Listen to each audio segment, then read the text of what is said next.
আজি হৈছে প্ৰাণৰ শিল্পী জুবিন গাৰ্গৰ জন্মদিন। Hello' friends, welcome back to my channel. আজি আহি গৈছোঁ জুবিনদাৰ বিষয়ে আন এটা ব্লগ লৈ। আজি অসমবাসীয়ে পালন কৰিছে জুবিনদাৰ জন্মদিন বুকুত পাহাৰ সমান বোজা লৈ পেলাই। কিয়নো যিজনৰ জন্মদিন আজি গোটেই ৰাজ্যজুৰি পালন কৰা হৈছে, সেই মানুহজন আমাৰ মাজত নাই। তেওঁ অবিহনে প্ৰথমটো জন্মদিন। আজিৰ এই দিনটোতেই 1972 চনৰ 18 নৱেম্বৰৰ এটা সুন্দৰ মুহূৰ্তত জুবিনদাৰ জন্ম হৈছিল। মেঘালয় ৰাজ্যৰ অন্তৰ্গত তুৰা নামৰ ঠাইত। তেওঁ অসমত জন্ম হ'ব নাপালে, অসমত তেওঁ মৃত্যুও হ'ব নাপালে, কিন্তু অসমবাসীক হিয়া ভৰা মৰম ভালপোৱা আৰু স্মৃতি হিয়া উজাৰি দি থৈ গ'ল আমাৰ প্ৰাণৰ শিল্পী জুবিন গাৰ্গে।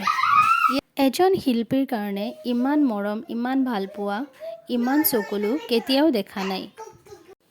ইমান ভালপোৱা, ইমান মৰম, ইমান চকুলো আজিলৈকে কোনো শিল্পীৰ কাৰণে দেখা নাই। তেওঁ কথা কম কৈছিল, কিন্তু তেওঁৰ মনৰ ভাৱবোৰ, আৱেগবোৰ ভাষাৰে প্ৰকাশ নকৰি সংগীতৰ মাজেৰে প্ৰকাশ কৰিছিল।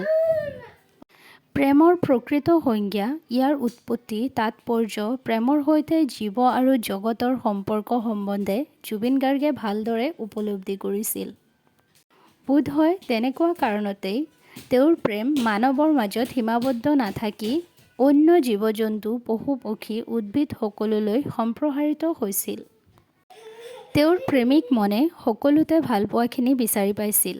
শিশুৰ পৰা বুঢ়ালৈ সকলোকে তেওঁ মৰম আৰু ভালপোৱাৰ দৃষ্টিৰে চাইছিল। তেওঁৰ দৃষ্টিত জাতি, ধৰ্ম, ভাষাৰ বিভাজন নাই। সকলো জাতিকে তেওঁ সমান দৃষ্টিৰে চাইছিল। সেই বুলিয়েই সকলো জাতি ধৰ্ম নিৰ্বিশেষে তেওঁ আজি সমগ্ৰ ৰাজ্যজুৰি শ্ৰদ্ধাঞ্জলি জ্ঞাপন কৰি আছে। তেওঁৰ উপজা দিনটো পালন কৰি আছে। অতি সাহসী সৎ চৰিত্ৰৰ ল'ৰাজনেই হ'ল জুবিন। কালৈকো কেৰেপ নকৰা, সাহসেৰে সন্মুখত ক'ব পৰা জুবিন জীৱিতকালত ৰজাৰ দৰে সমুখ সমৰত সদায় অন্যায় অনীতিৰ বিৰুদ্ধে যুঁজি গ'ল। তেওঁ আছিল সংগীতৰ সম্ৰাট, তেওঁ আছিল সুৰৰ যাদুকৰী। তেওঁক আমি কেতিয়াও পাহৰিব নোৱাৰোঁ।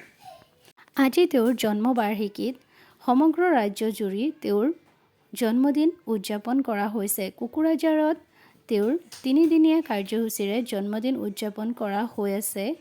লগতে 30 বিঘা মাটিত কোকৰাঝাৰৰ ৰাইজে তেওঁৰ কাৰণে উদ্যান বনোৱাৰ ব্যৱস্থা কৰি আছে। সোণাপুৰত তেওঁৰ ভগ্নী পামী বৰঠাকুৰে স্বাস্থ্য শিবিৰৰ ব্যৱস্থা কৰিছে আজি। তেওঁৰ কাহিলীপাৰাৰ বাসগৃহত তেওঁৰ প্ৰতিমূৰ্তি স্থাপন কৰা হৈছে আজি। লগতে 20 কেজি ওজনৰ কেক এখন কাটা হৈছে আৰু লগতে কীৰ্তন আৰু নাম গুণ গাই আছে। সেইখিনি সময়তেই কীৰ্তন হৈ থকা সময়খিনিত গৰিমা বৌৱে কান্দি কান্দি চেন্স নাইকিয়া হৈ যায় মাজে মাজে। তেওঁনো আৰু কিমান সহ্য কৰিব? তেওঁৰ গ'ল্ডদিদাৰ অবিহনে তেওঁনো কেনেকৈ থাকিব? মানুহজনীয়ে আৰু কিমান ভুগিব? তেওঁৰ মনত অলপ হ'লেও শান্তি পালে হয় যদি জুবিনদাই ন্যায় পালে হয়। এতিয়া আমাৰ এইটোৱে আশা, জুবিনদাই সোনকালে ন্যায় পাব লাগে। তেওঁৰ জন্মদিনত আজি সকলো ঠাইতে গৰম কাপোৰ আৰু নাহৰ পুলি আৰু খাদ্য সামগ্ৰী বিতৰণ কৰা হৈ আছে। কিয়নো তেওঁ দুখীয়া নিছলক সহায় কৰিছিল, সেইবাবে সকলোৱে আজি দুখীয়া নিছলক সহায় কৰিবলৈ আগবাঢ়ি আহিছে। অসমৰ বিভিন্ন প্ৰান্তত সকলোতে কেৱল বিতৰণ কৰা হৈছে খাদ্যবস্তু, গৰম কাপোৰ। জুবিনদাৰ ন্যায়ৰ বাবে আমি যিটো অনলাইন আন্দোলন আৰম্ভ কৰিছিলোঁ, সেইটো 5.6 মিলিয়নৰ দিশে অগ্ৰগতি লাভ কৰিছে। আমি 10 ডিচেম্বৰৰ আগলৈকে 10 মিলিয়ন কৰিব লাগে। আপোনালোকে যিমান পাৰে লিখি থাকক #JusticeForJubin Garg। জুবিনদাই তেওঁৰ চমু জীৱনকালত বিশ্বব্যাপী সন্মান লাভ কৰিছিল।